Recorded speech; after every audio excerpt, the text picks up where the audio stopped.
Bonjour, merci d'être venu pour cette présentation. Bon, pas forcément pour cette présentation, pour l'AG, mais d'être resté pour la présentation. Je m'appelle Olatunde Alexandre Yaba et je vais vous présenter mon travail de thèse intitulé « Amélioration des plateformes ferroviaires par GeoGrid. Analyse du fonctionnement, de la limitation des déformations et du gain de portance ».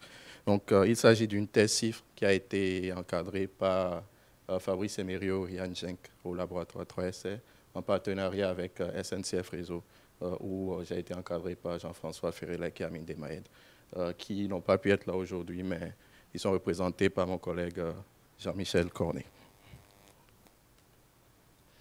Donc, pour le contenu, je vais vous présenter d'abord le contexte et les objectifs, vous donner un petit aperçu de ce qu'on a fait sur le terrain, ensuite de ce qu'on a fait au laboratoire et puis quelques conclusions. Donc, pour commencer, depuis quelques années, SNCF entreprend la régénération de son réseau, notamment sur les lignes anciennes. Pourquoi? Parce qu'on a des infrastructures vieillissantes. Donc, la plupart du réseau structurant a été construit vers la fin des années 1800. Et depuis ce temps, la maintenance a vraiment porté sur ce qu'on appelle la superstructure, donc le ballast, les traverses, le rail. L'aspect géotechnique n'a pas été tellement pris en compte, sauf pour les ouvrages en terre. Ensuite, il y a une augmentation du trafic et des vitesses de circulation parce qu'on a des trains toujours plus performants. On veut pouvoir transporter plus de monde, donc plus de sollicitations dynamiques, cycliques et plus de déformations dans le sol. Et enfin, on a désormais des contraintes environnementales et financières très conséquentes qui nous poussent à chercher des solutions innovantes pour réaliser notre régénération. Et parmi ces solutions, il y a les géogrilles. Donc, avant de continuer de vous expliquer ce que c'est une géogrille et comment on a travaillé, il faut comprendre quelque chose par rapport au système ferroviaire. Il s'agit d'un système multicouche qui a pour objectif de guider les trains et de transférer leur charge vers le sol. Donc, chaque couche a un rôle spécifique. Là, dans la superstructure, on a les rails, les traverses, le système de fixation et puis le ballast en traverse qui a pour rôle de guider le train et de l'ancrer dans le sol. Ensuite, il y a l'ensemble du ballast et une partie de graves non traitées compactées qu'on appelle la sous-couche qui permet de repartir les charges dans le sol et de confiner le sol qui est en dessous pour assurer une bonne performance.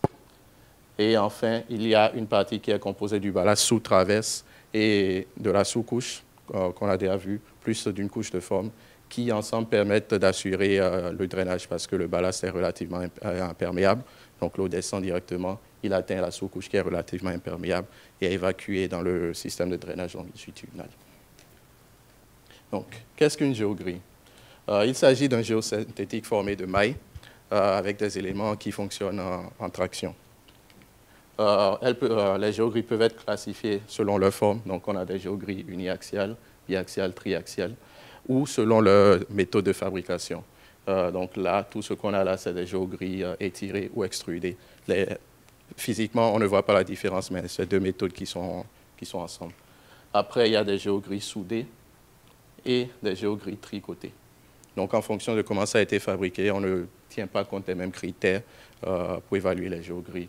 Et là, par exemple, on a utilisé des géogrilles Tensa qui représentent les géogrilles étirées, des géogrilles Nauer et NK-Grid qui représentent des géogrilles soudées, des géogrilles Usker et Tenkate qui représentent les géogrilles tricotées. Donc, dans notre travail, on a vraiment brassé tout ce qui est disponible sur le marché. Alors, comment fonctionnent les géogrilles?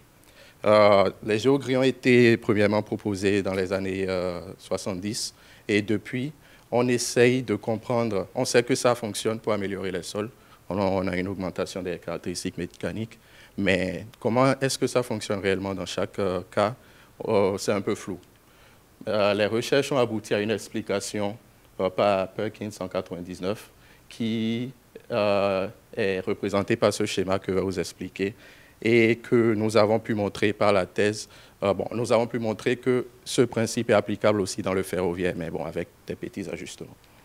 Donc, lorsqu'on a une charge qui est appliquée sur le sol, on a la charge qui est distribuée dans un cône, supposons que c'est ce triangle-là, et donc on a les granulats qui ont tendance à vouloir s'enfuir.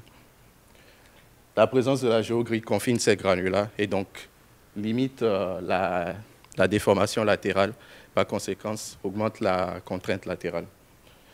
L'ensemble de ces deux phénomènes fait qu'on a une augmentation du cône de distribution des contraintes, ce qui réduit les contraintes et les déformations verticales. Et tout cela se passe au-dessus de la géogrie. La conséquence de ce qui se passe au-dessus de la géogrie, c'est qu'on a une charge mieux répartie, et donc en dessous de la géogrie, on a moins de contraintes verticales, moins de déformations verticales, et parce que le système est confiné, on a moins de cisaillement. Donc ça, c'était essentiellement le résultat de notre bibliographie côté expérimentation, laboratoire, recherche théorique. Il y a aussi eu des applications sur le terrain qui nous ont montré que les géogrilles peuvent être posées de deux manières en ferroviaire, soit dans le ballast, ou juste à la limite de la couche de ballast, ou dans la sous-couche, ou à l'interface de la sous-couche et du sol qui est en dessous. Après avoir évalué les différentes méthodes, nous avons déterminé que ce qui convient le mieux pour les besoins de la SNCF, c'est la pose en sous-couche, parce que ceci permet d'améliorer les caractéristiques des sols de la couche d'assise, de la structure d'assise, alors que la pose dans le ballast a un effet uniquement sur le ballast et limite le fouillage du ballast. Chez nous, on a des voies anciennes, on a des problématiques de géotechnique en plateforme, donc on cherche vraiment à améliorer les propriétés des couches d'assises. Par rapport aux applications pratiques, alors, on peut résumer la bibliographie en disant que les géogrilles fonctionnent mieux sur des sols peu résistants, c'est-à-dire, déjà, il faut faire la distinction entre les géogrilles et les géotextiles. Les géotextiles, c'est vraiment pour du renforcement. Bon, les géotextiles de renforcement, il y a d'autres types de géotextiles. Et il faut de grandes déformations pour mettre en tension le géotextile. C'est comme ça que ça fonctionne. Avec les géogrilles, ce n'est pas le cas. On n'a pas besoin de grandes déformations, on va le voir par la suite. Et donc, il y avait vraiment une question autour de ce sujet. Est-ce qu'il y a une limite de résistance des sols pour utiliser les géogrilles? Et on a montré qu'il y avait une limite. Ensuite, dans le système ferroviaire, la plupart des déformations sont dans le sens transversal parce que la voie est très bien confinée dans le sens longitudinal. Le positionnement dépend des objectifs et aussi des pratiques de maintenance, c'est ce que j'ai dit dans le slide précédent. On a décidé de mettre vraiment l'interface du sol support et des couches d'assises.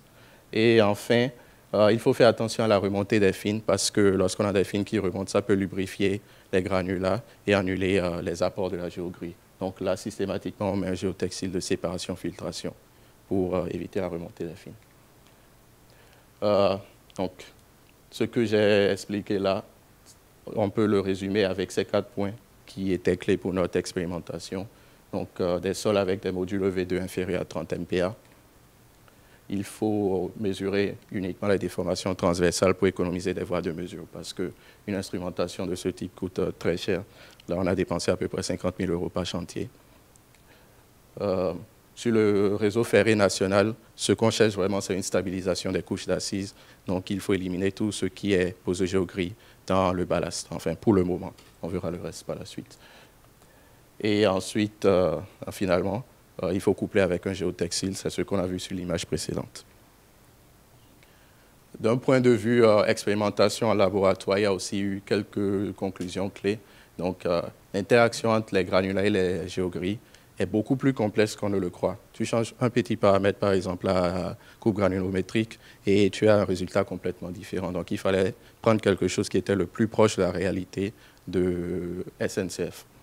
Ensuite, les conditions limites de l'expérimentation, donc sur les parois là, ou dans le fond de la cuve, ont un effet significatif sur les résultats.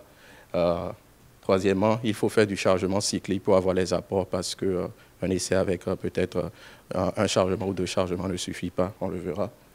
Et ensuite, les améliorations dépendent d'une multitude de facteurs qui sont interdépendants. Donc, c'est ce que je disais au début. Il faut les voir en tant qu'un système et non en tant qu'un seul élément. Donc, de là aussi, quatre points clés qui ont guidé notre expérimentation. On a mesuré les tassements, les contraintes, les déformations. On a limité le frottement sur les côtés en mettant une paroi en PVC très lisse qui limite les frottements de surface. Et on a limité l'effet de la raideur du fond de la cuve. Je vais vous le montrer aussi un peu plus tard. Ensuite, on a appliqué un chargement cyclique, donc avec ce vérin qui vient taper. Bon, idéalement, il aurait fallu un chargement dynamique, mais techniquement, ce n'est pas possible, donc on a fait au mieux. Et on a préconisé une étude paramétrique basée sur les conditions d'exploitation, donc les conditions SNCF. Alors, maintenant qu'on comprend un peu le contexte, qu'on a une base sur la théorie, on a décidé de faire des essais in situ sur le terrain et des essais au laboratoire, et de combiner les deux pour avoir une meilleure compréhension des phénomènes. Je commencerai par montrer les essais in situ. Donc, pour cela, on avait deux principaux sites pour capter différentes conditions opérationnelles. Il y a le premier site qui a été installé ici en Île-de-France, sud Paris, en 2019, oui. Donc, c'est du trafic RER, les vitesses sont relativement faibles, c'est en sortie de gare. On a des capteurs enterrés, on a aussi des mesures d'accélération au niveau des traverses. Et puis, les mesures sont quasi statiques, parce qu'il s'agissait vraiment d'un premier jeu pour voir si c'est vraiment faisable d'installer une instrumentation dans le sol et de pouvoir le suivre à long terme. Le site numéro 2 se situe en Bourgogne-Franche-Comté. Là, on a été un peu plus ambitieux. Donc, c'est du trafic TER et fret. On a des vitesses modérées, donc de 100 à 120 km. C'est la norme pour les lignes de TER. On a les mêmes types de capteurs, mais avec mesure dynamique. Donc, là, on mesure à 200 Hz, en 2000 Hz, pardon. Et donc, ça permet de voir beaucoup plus de choses et d'avoir une meilleure interprétation des phénomènes. En plus de ces deux sites, on a plusieurs sites sur toute la France. Bon, là, il y en a 13. Depuis, on en a rajouté d'autres où on fait de la mesure en surface, donc c'est-à-dire l'accélération des traverses et la charge au niveau du rail. Et les connaissances de ces deux sites où on comprend mieux ce qui se passe dans le sol nous permettent de faire la liaison à ce qui se passe au niveau des traverses et du rail pour pouvoir émettre des hypothèses sur les autres sites. Ça a l'avantage d'être plus rapide à mettre en place, moins cher et moins contraignant. Donc, un site avec les capteurs enterrés standard ressemble à ça. Donc, on a une coupe, là, c'est le sol support. Là, on a une géogrille avec un géotextile couplé. Là, on a la sous-couche. Là, on a le ballast à travers le rail. Donc, là-dedans, on mesure la déformation des brins transversaux. Ce sont ces trois petites croix qu'on voit là. Donc, pour vraiment voir l'extension, la contraction de la géogrille. On mesure également la surcharge induite dans le sol support et dans la sous-couche. Donc, pour mesurer justement ces phénomènes que j'ai expliqués au début par rapport au schéma de Perkins. Et enfin, on mesure la température dans le plan de la géogrille. Donc là, pour pouvoir faire des corrections en fonction des saisons, parce que le premier site nous a permis de constater qu'il y avait, ça c'est le site 2, il y avait la mesure de température dans les deux sites, mais ça nous a permis de constater qu'il y avait des variations de comportement en fonction des saisons parce qu'il y avait des fluctuations de température. Et donc, l'exemple du site 2, voilà ce à quoi ça ressemble, une des voies. On a une zone de référence, une zone avec géogris, une deuxième zone avec géogris. Et là, cette traverse correspond à cette coupe-là. Donc, sur ce site, par exemple, on a 10 points de mesure, 10 sections de mesure. Donc, 10 sections où on mesure... 10 sections où on peut voir ce qui se passe au passage d'un train. Pour les mesures en surface, donc les petites étoiles, ce qui est plus facile à mettre en place, on a la mesure de la charge à l'essieu, donc avec ce qu'on appelle les ponts Q, ça a été développé par la section mesure SNCF, où on arrive à mesurer la déformation du rail au passage du train et de la remontée à la charge à l'essieu, la vitesse du train et plein d'autres informations intéressantes. Et la mesure de l'accélération des traverses au passage du train, qui est faite selon une méthodologie développée par l'Université de Southampton, avec qui on travaille. Et là, ça nous permet de calculer indirectement le module du système voie ferrée, le module de déformation du système voie ferrée. Je vous ai mis une petite time-lapse pour montrer un peu le processus d'installation d'un site. Donc ça, c'est le site 2. Là, on a déposé la voie, il y a du terrassement, pour retrouver le sol support. On a eu à faire plusieurs mesures, des mesures de portance notamment, des mesures de pénétration dynamique aussi. Après, on prépare la rase, on met le géotextile, la géogrille rapidement après et la sous-couche par-dessus. Petite anecdote, ça se passait le jour où ils ont déclaré le premier confinement. Donc, on a fini de compacter la sous-couche et on a dû dégager rapidement et chacun rejoindre sa maison un peu partout en France. Le chantier est resté comme ça de février 2020 à mai 2020, où on est venu terminer les travaux. La ligne a été remise en service en août. Après, on a eu quelques problèmes de mesure. Il a fallu venir reprendre le câblage et on a eu des mesures propres à partir de novembre 2020. Et ça tourne jusqu'à aujourd'hui. On n'a pas perdu le capteur, c'est plutôt bien. Et pour aboutir à ça, il a fallu environ 6 mois de travail. Donc, il a fallu trouver un site où il y avait un projet déjà existant, où on pourrait travailler, convaincre l'équipe, donc notamment le chef de projet, travailler avec eux, donc les réunions de chantier, la programmation, la logistique, etc., jusqu'à aboutir là. Donc là, voici un exemple d'un enregistrement qu'on a sur ce site. Ça, c'est un enregistrement du pont Q. Et là, on arrive à partir du signal à identifier le type de train. Donc, notamment, il s'agit d'un TER Bombardier avec 4 voitures. Donc là, chaque pic représente un essieu. Et on a ce type d'enregistrement pour tous les capteurs qu'on a enterrés, donc que ce soit les ponts Q, les capteurs de déformation sur la géogrille, la contrainte dans le sol, l'accélération des traversées. Voici un exemple de mesure de déformation dans la géogrille, donc les brins de la géogrille. On voit toujours ces pics qui correspondent au train. Et ce qu'on constate, c'est que c'est très bruité parce qu'il y a des sollicitations dynamiques. Donc, il a fallu travailler sur les données pour pouvoir extraire la valeur réelle. Et on a développé un filtre qui permet vraiment de nettoyer ces données et d'avoir une signature qui correspond réellement à ce qui se passe dans la géogrille. Ceci a été fait dans le cadre d'un stage de Master 2 que j'ai encadré par femme qui est un data scientist qui travaille maintenant dans le domaine de la data science. Et aussi, on respecte la convention géotechnique, donc tout ce qui est négatif, c'est de l'extension, tout ce qui est positif, c'est de la contraction. Là, je vous donne un exemple d'une section de mesure dans le temps. Donc, on commence en décembre 2020, là, la première mesure. Ensuite, c'est juin 2021 et ensuite octobre 2021. Bon, depuis, on a d'autres infos, mais là, je n'ai le droit de vous diffuser que ce qui a été diffusé dans mon mémoire de thèse. Donc, on va s'arrêter là. Mais ce qu'on constate, c'est qu'avec le temps, il y a une réduction des déformations et il y a une meilleure répartition parce qu'on on n'aperçoit plus les pics des essieux. Là, on voit juste des pics qui correspondent aux bogies du train, ce qui veut dire que la répartition des charges est beaucoup meilleure qu'au début. Aussi, on peut constater que les déformations là sont très faibles. On a 0,0, ainsi de suite. Donc, par rapport à ce qu'on a l'habitude de voir dans les géotextiles, déjà, ça n'a rien à voir. Mais aussi par rapport aux limites qui ont été fixées par l'IGS pour les géogrilles, c'est très faible. Les géogrilles, on considère que les géogrilles fonctionnent selon un phénomène qu'on appelle la stabilisation plutôt que du renforcement, et c'est limité à 2% de déformation. Pour la mesure des contraintes, on a essayé de les interpréter en faisant ce calcul de ratio, donc en comparant ce qui se passe dans le sol support à ce qui se passe dans la sous-couche. Et pour faire court, plus ce ratio est élevé, mieux les charges sont reparties dans le sol, donc mieux la charge du train est atténuée. Là, on a le résultat pour la première géogrille que je vous ai montré sur le site 2. Donc, c'est une géogrille qui est plus rigide que la moyenne.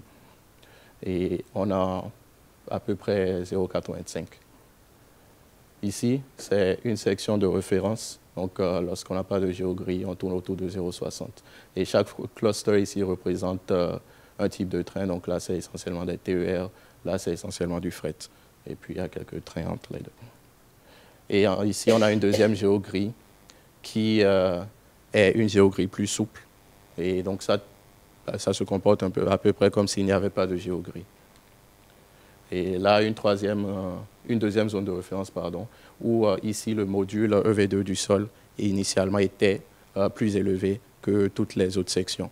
Et là, on voit que vraiment quand on a une meilleure raideur, les charges sont mieux reparties. Donc voilà la comparaison des trois. Une petite chose qu'on a remarqué qui était intéressante, c'est que lorsqu'on a la géogris plus souple, elle commence à être mobilisée lorsqu'on a des trains de fret, donc lorsqu'on a une plus forte charge. Et ça, on va avoir une explication lorsque je vais vous montrer l'expérimentation de laboratoire, parce que ça nous a permis de combler des trous. Pour la mesure de l'accélération sur les traverses, on a là un exemple, ça c'est le site de Sud Paris. Donc les traverses sont instrumentées avec des accéléromètres qui sont collés là-dessus.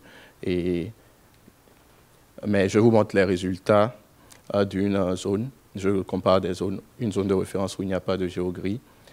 On voit à peu près qu'il y a des déflexions des traverses qui sont relativement grandes pour le ferroviaire, on est en 6 mm, et assez dispersées, donc de 1 à 6 mm.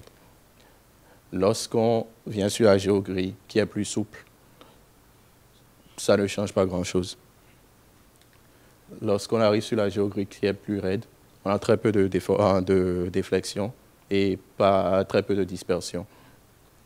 Et pour pouvoir s'assurer que c'était vraiment la raideur de la géogris qui jouait, on a regardé une autre zone où on n'a pas eu à faire des travaux parce que lors des investigations, on a jugé que c'était une zone de bonne qualité par rapport à nos critères. Et là, on voit que la performance est moins bonne que la zone qui a été équipée d'une géogris et meilleure que les deux autres zones qui étaient faibles. Donc, manifestement, la géogris la plus rigide réduit les effets de déflexion dynamique. Ça nous a permis déjà de conclure que l'un des critères les plus importants qu'il faudra regarder lorsqu'on va choisir des produits, ce sera la raideur de la géogris. Après, il y a d'autres critères, mais ça, on va en parler lorsqu'on va voir les expérimentations du laboratoire. Et toutefois, ces résultats sont préliminaires. On a eu à faire beaucoup d'autres mesures en temps et on est en train de valider ces premiers résultats. Il y aura un article qui va être publié là-dessus d'ici 1 an, j'espère. Donc, par rapport à l'expérimentation sur site, qu'est-ce que nous avons appris?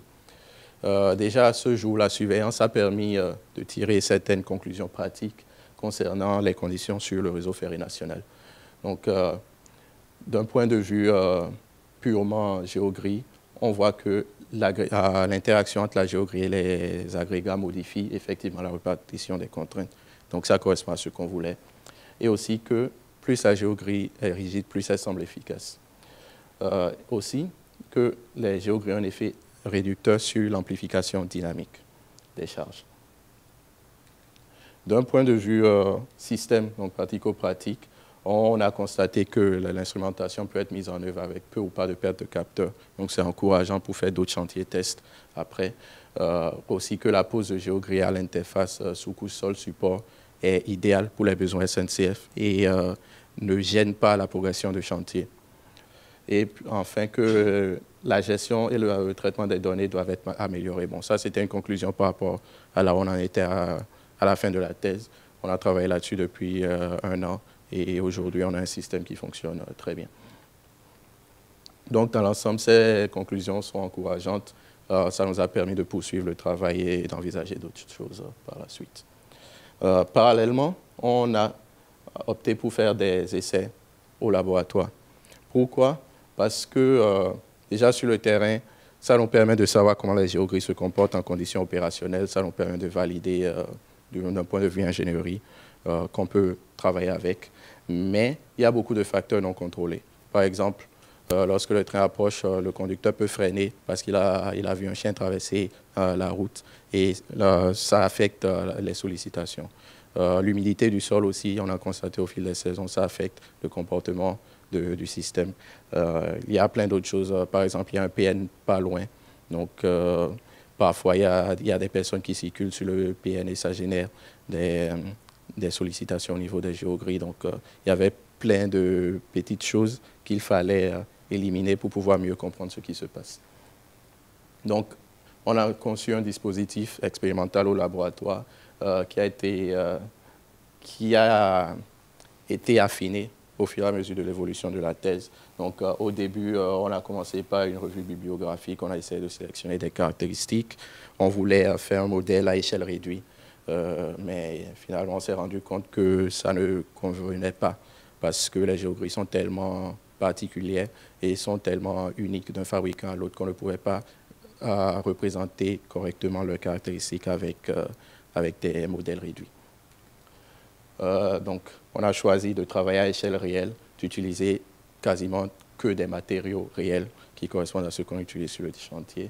Et donc, par rapport à ça, il a fallu valider nos hypothèses et on l'a fait en faisant un modèle numérique simplifié avec FLAC 3D. On avait déjà une cuve au laboratoire, on avait des vérins, on a imaginé un peu comment on allait faire travailler le système, on a modélisé pour voir si c'était cohérent. Et ça a fait l'objet d'un stage de Master 2 que j'ai encadré avec Oriane et Fabrice, qui s'est aussi très bien passé. On a eu un modèle qui nous a donné pas mal d'idées.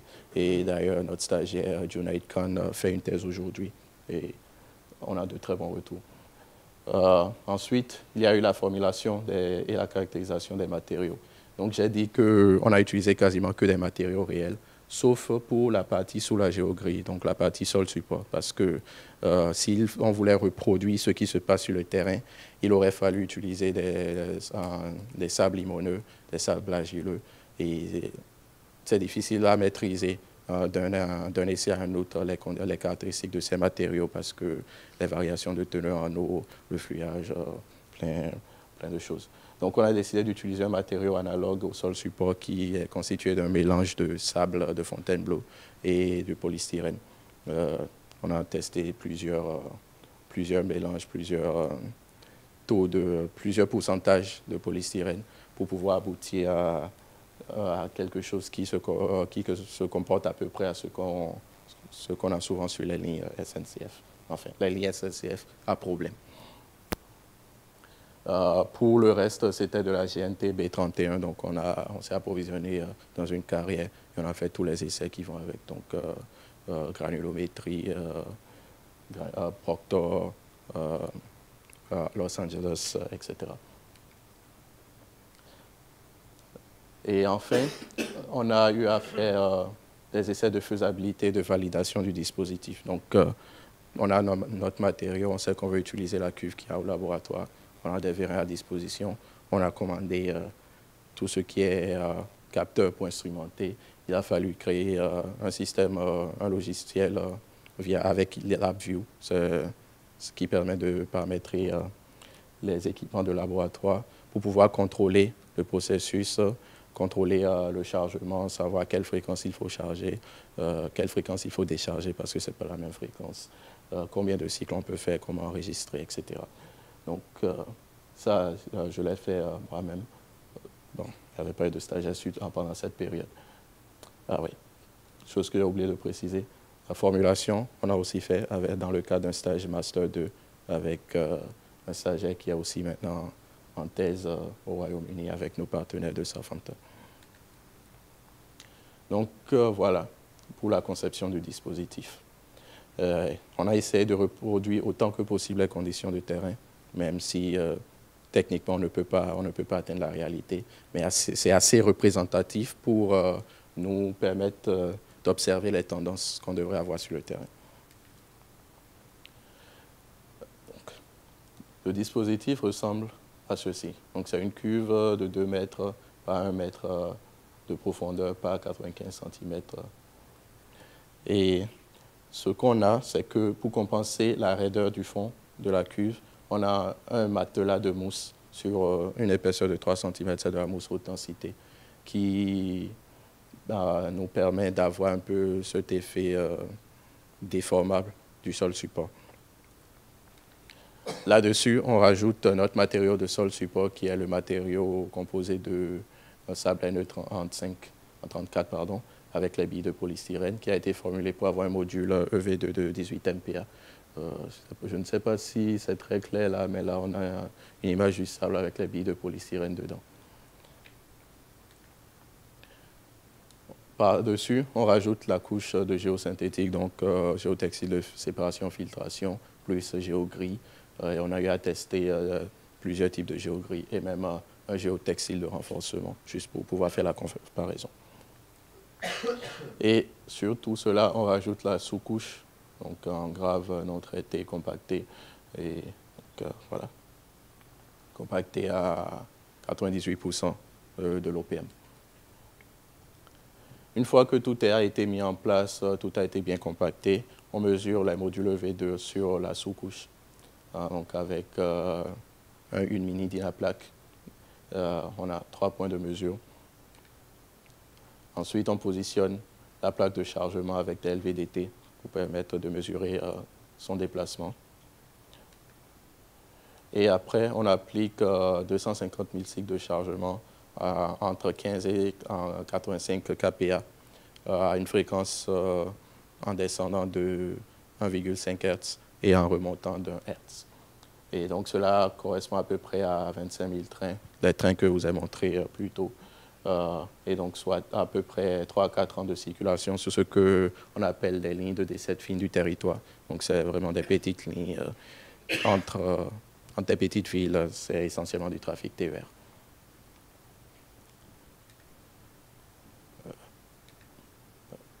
Donc là, si vous faites très attention, vous allez remarquer le mouvement de la plaque. Ça, c'est le système en place avec la grave déjà compactée et tout, la plaque de chargement avec ses LVDT et la plaque qui bouge. Malgré le niveau de chargement, le déplacement est quasiment imperceptible. Donc ça vous montre le niveau de raideur qu'il faut. Bon, là, on a quelques exemples de résultats, donc des résultats du tassement avec sans géogris pardon, et avec géogris. La ligne rouge représente le tassement à l'interface, c'est-à-dire à l'interface de la plaque et de la sous-couche. La ligne verte et la ligne bleue représentent le tassement à l'interface du sol support et de la géogris. Donc là où la ligne verte, c'est sous la plaque de chargement, la ligne bleue, c'est de l'autre côté de la cuve. Là, sans géogris, même configuration. Et la première chose qu'on peut constater, c'est déjà qu'avec la géogris, on a beaucoup moins de tassement, mais aussi qu'on permet de charger d'un côté d'une cuve qui ne fait que 2 mètres de large et d'avoir quasiment aucun effet sur l'autre côté de la cuve. Donc ça nous a conforté dans le choix de faire plusieurs essais par cuve remplie, parce que remplir une cuve comme ça, en poser l'instrumentation, etc., ça représente à peu près une semaine de travail. Et donc, il a fallu optimiser au maximum. Et une deuxième chose qu'on remarque, c'est que lorsqu'on a une géogris, ça permet une densification plus rapide de la sous-couche. Et là, on peut le constater ici. Donc, on a à peu près rien qui se passe jusqu'à ce que ça commence à se densifier là. Alors qu'ici, on a une densification, un tassement plutôt, qui commence beaucoup plus tôt. Mais, in fine, le tassement total est plus faible. Voici l'ensemble des résultats pour les 4 types de géosynthétique qu'on a testés dans la cuve. Donc, on a les GGR sont des géogris, le GTINC, c'est le géotextile de renforcement. On a aussi fait des essais sans géogris, mais avec géotextile de séparation en filtration.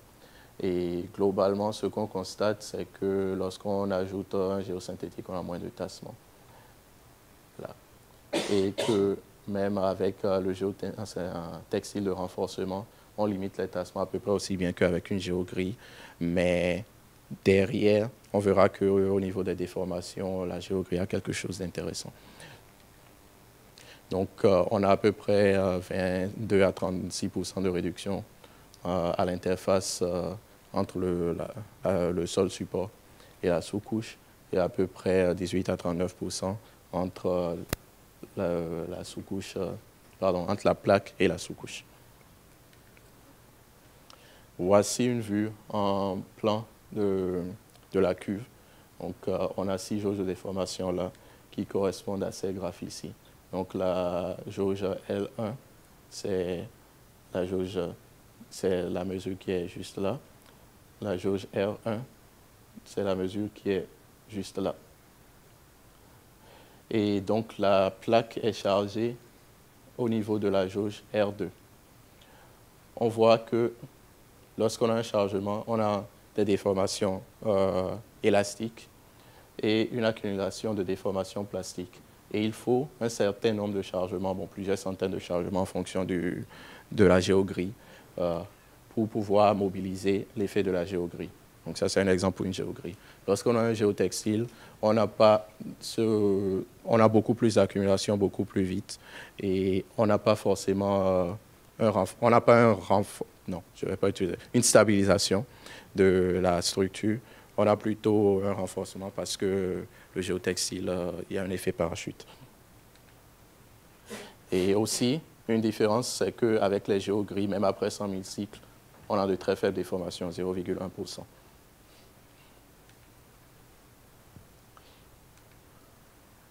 Ceci est une autre manière de montrer ce que vient de vous présenter. Donc là, on a toujours les 6 points qu'on a là représentent les 6 jauges qu'on a vues sur le schéma précédent. Et au premier cycle, on a quasiment rien qui reste. C'est à la fin du premier cycle. Après 10 cycles, toujours rien. Après 100 cycles, on a une petite déformation résiduelle qu'on voit là. Après 1000 cycles, là, on commence à constater quelque chose, ainsi de suite jusqu'à 100 000 cycles. Et donc, ça, c'est la jauge R2 dont je vous parlais. On a de l'extension sous le chargement. Mais ce qui est intéressant, c'est que lorsqu'on va plus loin, on a de la compression. Donc, il y a un report des charges, alors qu'avec un géotextile, on n'a pas ce report des charges. Et cela nous a permis, après avoir regardé tous les essais, comparer les mesures de toutes les jauges, à aboutir à peu près la même chose que Perkins avait proposé en 1999. Donc, c'est valable pour le ferroviaire, même si les granulats ne sont pas les mêmes, même si le mode de chargement n'est pas le même. Donc, à la fin du travail expérimental au laboratoire, qu'est-ce que nous avons appris? Déjà que l'inclusion d'un géosynthétique de renforcement permet de réduire le tassement, ça a été confirmé. Mais que les géosynthétiques, et là, notamment les géogris, deviennent vraiment efficaces entre 1000 et 10 000 cycles de chargement. Donc, c'est l'équivalent de 100 à 1000 trains. Alors, aussi, les géogris augmentent la raideur de la sous-couche. Il y a eu une comparaison des modules V2 avant et après chargement que malheureusement on ne peut pas vous montrer parce que le temps est limité, mais ça nous a permis de conclure cela, ce qui fait la différence entre les géogris et les géotextiles. Et ensuite que le géotextile diminue la raideur en dehors du cône de répartition de charge, c'est-à-dire lorsqu'on a une géogris, on a une augmentation de raideur sur toute la plateforme. Lorsqu'on a un géotextile, ça fonctionne vraiment là où on est en train de charger. Quand on va chercher plus loin, le résultat n'est pas forcément intéressant. Enfin, le dispositif et le protocole expérimental sont efficaces. Donc, d'un point de vue pratique, une fois ils peuvent être améliorés. Et une fois qu'on les aurait améliorés, ça pourrait nous aider à travailler sur des essais pour valider l'utilisation de géogris sur le réseau ferré national. Parce qu'aujourd'hui, on n'a pas d'essais normalisés qui nous permettent de dire si oui ou non les géogris conviennent pour nous, notre usage. Et bon, c'est un essai de laboratoire, le temps de thèse était limité, donc il y a des essais de répétabilité qui doivent être faits et qui sont prévus pour la suite. Donc, avant de vous présenter les conclusions et les perspectives, j'aimerais revenir sur l'interaction entre chantier et laboratoire. Parce que sur le chantier, on avait un phénomène réel. On pouvait dire, lorsqu'on a une charge dans des conditions expérimentales avec tous les aléas, ça fonctionne et ça fonctionne de telle manière. Mais on ne pouvait pas relier une action directement à une réaction. Avec l'expérimentation au laboratoire, ça nous a permis vraiment de contrôler les paramètres. Donc, on travaille en situation contrôlée.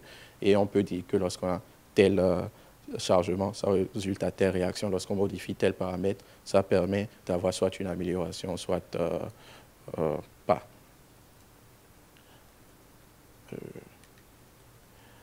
Et donc, en regroupant toutes ces informations, on a pu conclure que déjà les caractéristiques essentielles au fonctionnement des géogrilles sont d'abord la raideur, mais aussi la taille des mailles, la taille d'ouverture des mailles.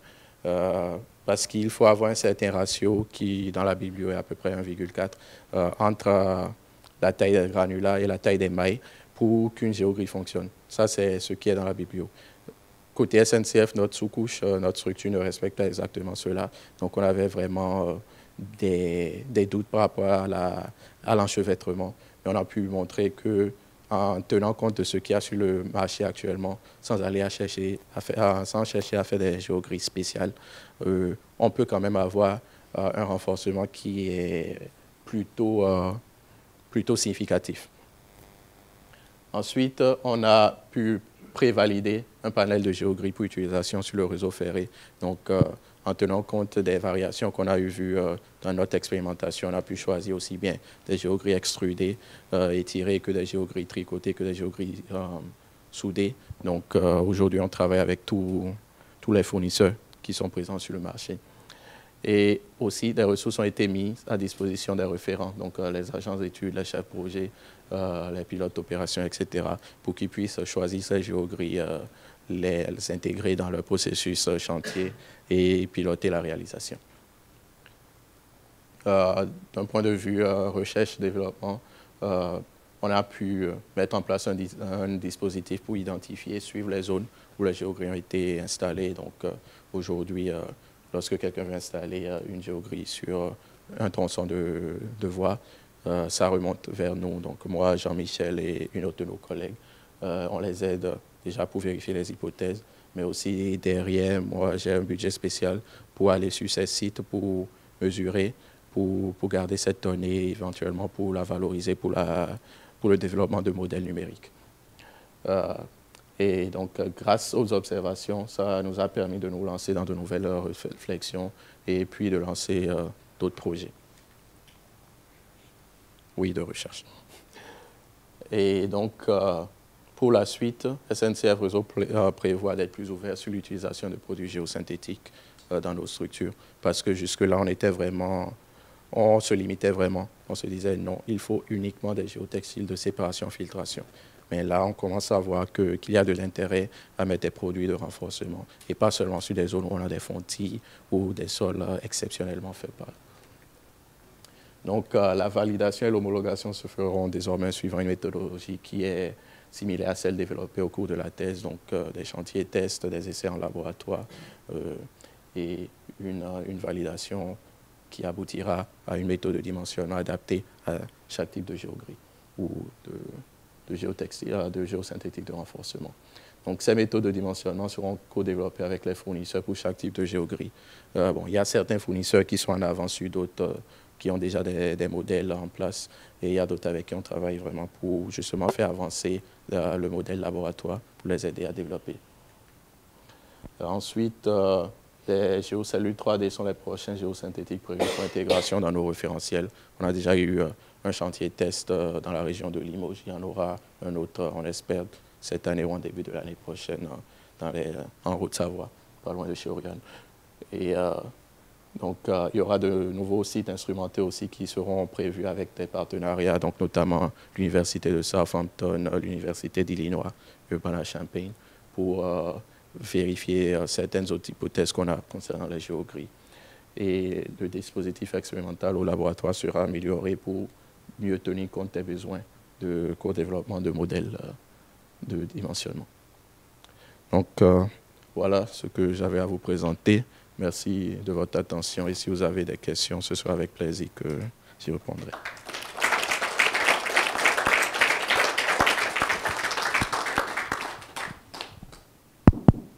Alors, est-ce qu'il y a des questions? En fait, je voulais savoir, normalement, si j'ai compris, le critère de choix des géogrilles, c'est l'importance de la couche d'acier, c'est ça? Non, pas forcément. C'est un des critères. Les fournisseurs disent qu'il faut être dans des potences très faibles, aux alentours de 10-15. Nous, on a décidé de limiter à 30. Mais l'importance, au fait, moins le sol est portant, plus rapidement ce phénomène de mobilisation de l'interaction entre la géogrie et les granulats se développe. Et donc, plus on arrive à avoir des résultats. Mais après, c'est une interaction entre l'importance du sol support, la raideur de la géogrie, la taille des mailles et aussi le type de géogrie qu'on a mis et comment ça a été installé. Par exemple, avec une géogrie extrudée, on peut dérouler, mettre le sol compacté, ça prend. Mais avec une géogrie tricotée, il faut mettre la GNT et la pousser de sorte à précontraindre un peu la géogrie pour pouvoir mobiliser l'interaction. Donc, il y a des petites choses comme ça par rapport à ça. Du coup, est-ce qu'on a aussi une information sur le filtrage en fréquence de ce que produit ce résultat? Par exemple, est-ce que le signal qui passe dans la sous-couche est un peu filtré par le dispositif de géogrie? Est-ce que vous avez l'acquisition et l'interprétation? Oui, mais bon, par rapport à ça, je ne suis pas la meilleure personne pour répondre à la question. Ce qu'on a fait, c'est qu'on a fait les transformer pour pouvoir identifier les fréquences centrales au niveau de chaque couche et on a filtré par rapport à ça. Mais si vous voulez vraiment plus de détails, de théorie là-dessus, c'est plutôt FAM ou un de nos data scientists côté SNCF qu'il faut voir. Oui, alors moi j'ai plusieurs questions. Sur votre dispositif expérimental de laboratoire, vous appliquez une charge de 30 cm sur une surface de 30 cm, c'est ça? Oui. Et l'enceinte fait 1 mètre de large. Hein, oui, 1 mètre de large, pas 2 mètres de long. Et alors, est-ce que vous ne craignez pas des effets de bord, tout simplement? Oui, initialement, on les craignait. Mais le modèle numérique simplifié nous a permis de nous libérer de cette crainte parce qu'on touche à peine les bords. On touche un peu, mais pas suffisamment pour altérer le résultat de manière à ce qu'on ne puisse pas interpréter.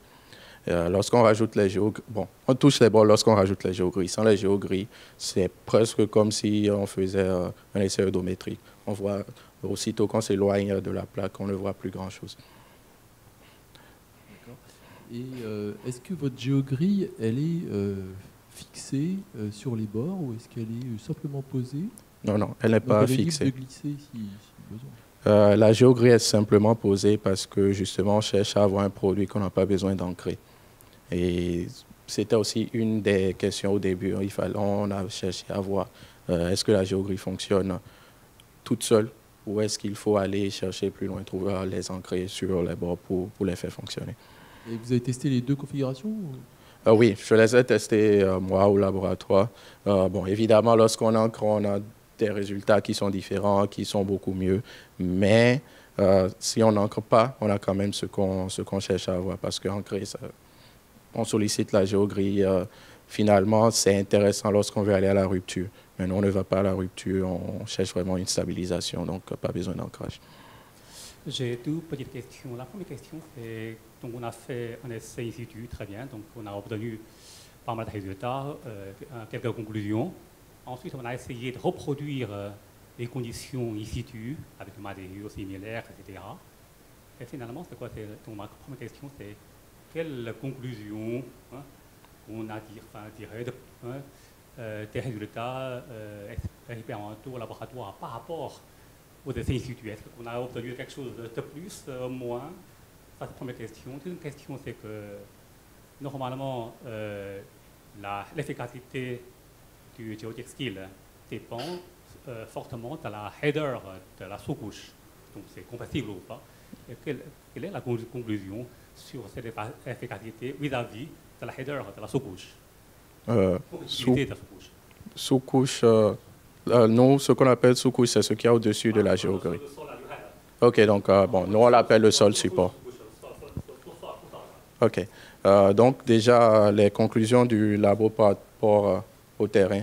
La première chose et la chose la plus importante pour moi, c'était qu'on n'a pas les effets dynamiques provoqués par le passage d'un train, par tout ce qu'il y a autour. Donc, on a pu avoir un signal propre dès le départ pour voir à quel point la géogrie est sollicitée par une charge donnée. Donc, ça a facilité l'interprétation. La deuxième chose, c'est qu'on a pu mesurer le tassement au laboratoire, ce qu'on n'a pas pu faire sur le terrain. il y a des manières de mesurer le tassement sur le terrain, mais ce n'est pas compatible avec les méthodes de travaux SNCF. Donc, si j'avais cherché à mesurer le tassement sur le terrain, j'aurais ralenti les chantiers et je n'aurais jamais pu mettre en place une expérimentation in situ. Ensuite, pour la conclusion par rapport à la compressibilité du sol en dessous, ce qu'on a constaté, c'est que lorsque le sol est un peu compressible, au fait, je voulais le dire, mais désolé, j'ai oublié, lorsque le sol est plus compressible et qu'on a une charge plus grande, on peut utiliser une géogrille plus souple parce que la géogrille accompagne le mouvement du sol et se met en tension. Bon, ça se rapproche un peu plus du renforcement que de la stabilisation. Mais vu que nous, on cherche à travailler dans de très faibles déformations, sur les voies ferrées, c'est vraiment une précision millimétrique.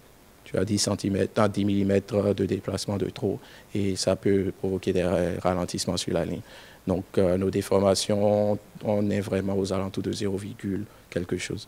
Et là, tant qu'il y a imbrication et que la géogrille peut s'étirer dans le sens latéral, le sol support en dessous ne nous gêne pas tellement. Alors moi, j'ai une question prospective à vous poser. Quand on a fait le Channel Tunnel Rail Link il y a 20 ans, sur les alluvions de la Tamise, on avait des argiles molles dont les VS étaient de l'ordre de 75 mètres secondes. Et le problème était que la fréquence de l'événement, comment dire, sismique, enfin pas sismique, mais dynamique, oui, causé par le passage du TGV, avait tendance à faire entrer en résonance le sol et créer des phénomènes de liquéfaction. Et donc pour ça, on a été obligé de mettre la sous-couche sur une dalle sur pieux. Alors, est-ce qu'à votre avis, il y aurait une solution en géogrille aujourd'hui à la lumière de ce que vous avez étudié? Ça rejoint un peu la question posée par Stéphane tout à l'heure. Oui, mais ça, c'est un cas qui est vraiment différent du nôtre. Parce que nous, on n'a pas de problème de liquéfaction. En fait, notre problème, c'est vraiment le tassement de la couche.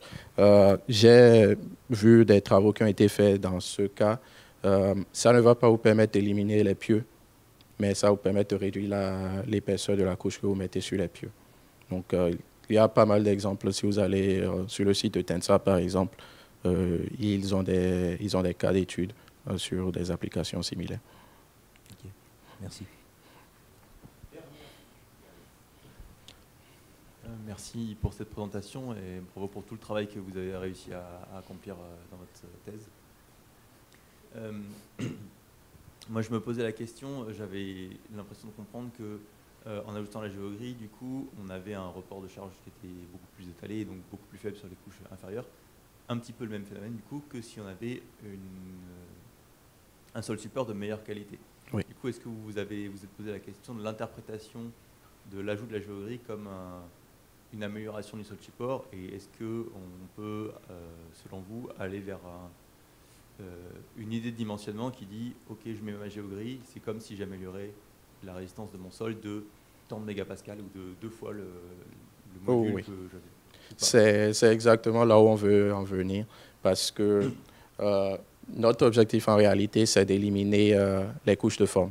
Là, par exemple, sur mon site expérimental, on n'a pas mis de couche de forme, mais normalement, si on doit suivre les référentiels SNCF, il y a une couche de forme d'une telle épaisseur, soit en matériau rapporté ou en matériau en place à mettre, avant de mettre la sous-couche et de compacter. Donc, ce qu'on constate justement, c'est que la géogrille, c'est comme si on améliorait le sol en dessous et on veut aller éventuellement soit vers une réduction de l'épaisseur de couche de forme ou carrément l'élimination. Donc, mais comment relier directement à une amélioration d'un tel pourcentage du module? On n'a pas encore réussi à faire ce lien. D'ailleurs, Oriane travaille sur une prestation pour nous. On essaye déjà de comprendre le comportement de nos couches selon le référentiel classique et après, partir de là, faire une expérimentation avec les géogrilles pour pouvoir justement faire cette liaison. Parce que, bon, je vais vous expliquer un peu. Lorsqu'on fait notre réception, on réceptionne les couches de forme avec le module V2, mais après, on réceptionne les sous-couches avec le pourcentage de OPM. par rapport à l'OPM. On a besoin des couches de forme pour pouvoir bien compacter la sous-couche. Donc, si on a la géographe qui nous permet de mieux densifier plus rapidement, normalement, on pourrait éliminer la couche de forme. Et donc, là, on cherchera, parce qu'éventuellement, il faudra éliminer la mesure avec le Troxler, on cherchera à faire la réception directement sur la sous-couche avec le V2. Donc, on essaye de faire le lien entre les deux. Merci. Pas mal de perspectives. Très bien. Ouais. Merci. Alors, avant d'aller boire un verre, il nous reste 3 choses à faire. Donc, la partie protocolaire où je vous remets le prix, la partie lucrative où je vous remets un chèque, et la troisième partie que je ne sais pas qualifier, où je vous demande de rédiger un article pour la Revue française de géotechnique.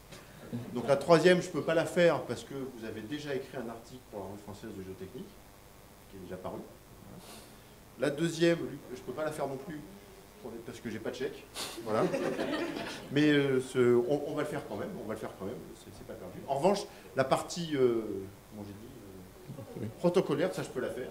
Ça, j'ai pas de chèque, mais j'ai un cadre. Voilà, donc je peux vous remettre votre prix officiellement. Voilà. Félicitations. Merci. Bravo. Merci. Bravo. Voilà. La photo. Voilà.